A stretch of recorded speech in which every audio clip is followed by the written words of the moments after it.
Family values, bridging African culture with Western living.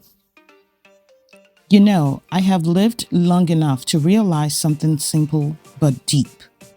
Culture shapes how we love, how we parent, how we forgive, and even how we fight. When you grow up in an African home and then raise a family in the West, you find yourself right in the middle of two worlds, one built on community and the other built on individuality. And somehow, we're trying to blend both without losing ourselves.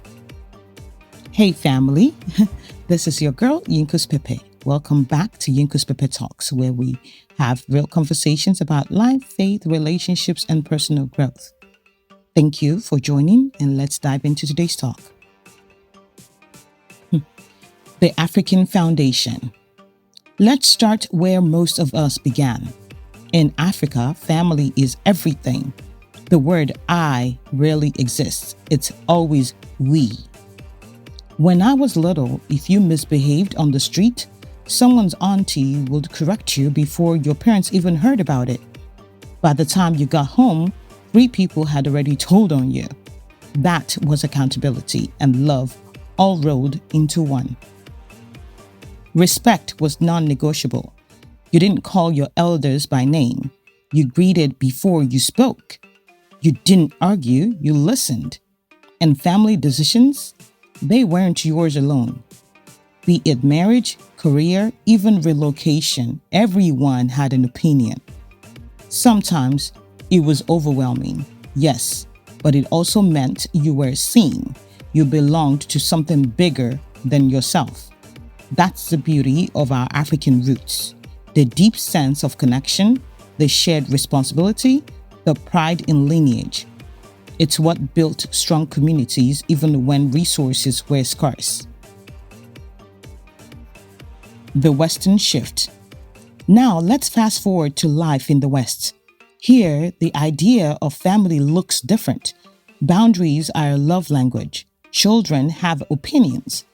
Parents listen, not just instruct. There's structure, bedtime routines, therapy, open communication, things we didn't even have words for back home. Here, children are taught to name their feelings. They can say, "Mom, that hurt my feelings." And it's not seen as disrespect, it's emotional intelligence. At first, that shift can feel strange. An African parent might think, "So my child is talking back now." While a Western parent thinks, "No, your child is expressing themselves." Both are trying to do right, just from different directions.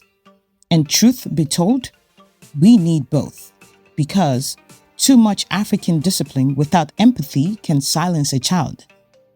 But too much Western freedom without guidance can make a child forget their roots. Raising children between worlds. If you've ever raised kids abroad, you know this tug of war well enough. Your child says, "Mom, my friends call their parents by name." And you're like, "Try it in this house and see what happens."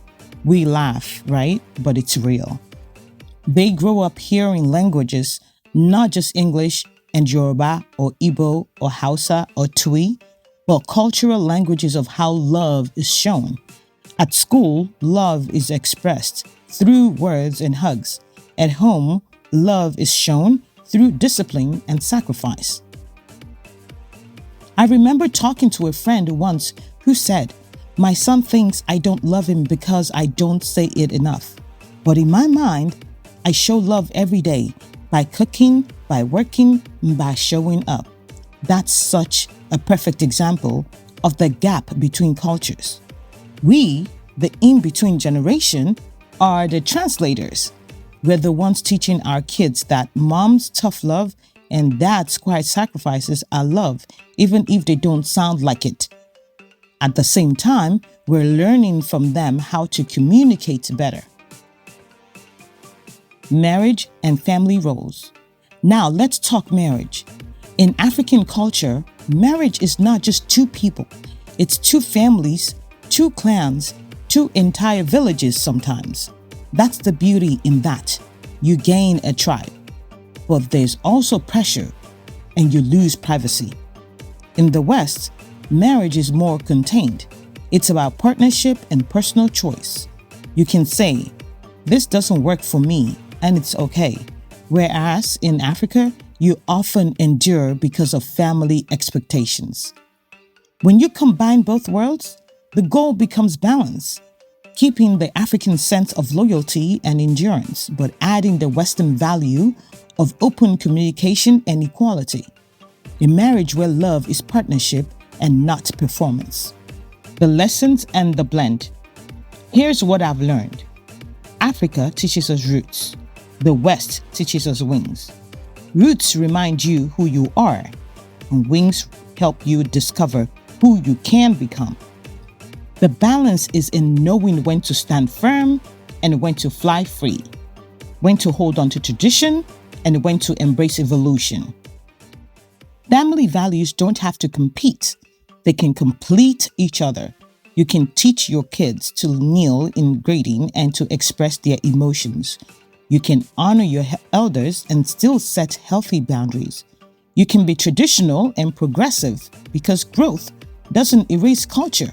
It refines it. So maybe the real lesson is this. We are the bridge generation. We carry the prayers of our ancestors in one hand and the possibilities of the modern world in the other. Let's raise families that remember where we come from, but aren't afraid to become something new and something greater. Because culture should evolve and not disappear. And family, no matter where you plant it, will always be the seed that carries your name and your values forward from generation to generation. Thank you for spending this time with me here on Yinkus Pepe Talks. If this inspired you, like, comment, and share. And if this is your first time here, I welcome you. Kindly subscribe so you don't miss our weekly conversations. Share this with someone who needs to hear it. And until next time, stay growing, stay glowing, and keep walking in purpose. All my love, Yinkus Pepe.